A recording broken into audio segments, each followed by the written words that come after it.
Arent DePeyster was a British military officer best known for his term as Commandant of the British-controlled Fort Michilimackinac and Fort Detroit during the American Revolution. Following the capture of Lieutenant Governor General Henry Hamilton, DePeyster is often credited as being the military leader of British and Indian forces in the Western American and Canadian frontiers. Biography: DePeyster was a native of New York City, the son of Pierre-Guillaume DePeyster and Cornelia Schuyler. He was educated in London and obtained a commission as ensign in time for the 7 Years' War. He served under his uncle, Colonel Peter Schuyler, in upper colonial New York, gaining experience at frontier American warfare. He was captured, held as prisoner in France, and served out the war with the 8th Regiment of Foot in Germany after being exchanged. After the war, he was stationed in Scotland, where he married Rebecca Blair. The 8th Regiment was assigned to Canada, and DePeyster enjoyed a series of promotions.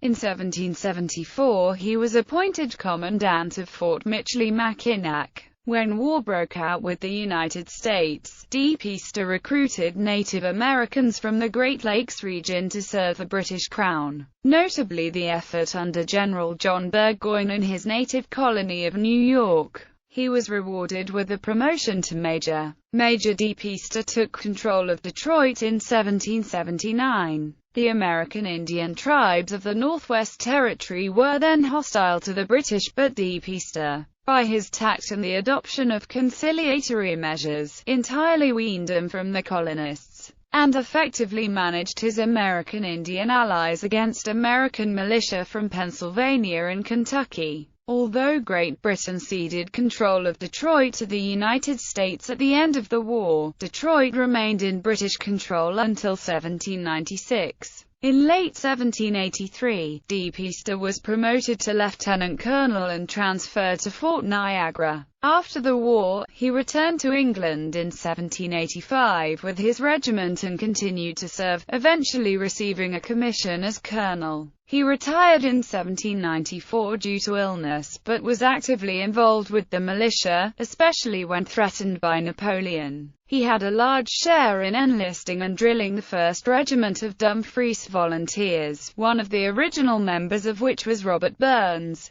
who dedicated to him his poem on life, and with whom he once carried on a poetical controversy in the columns of the Dumfries Journal. DePeyster also published Miscellanies by an officer in 1813. His nephew's son Frederick DePeyster was a noted New York City lawyer.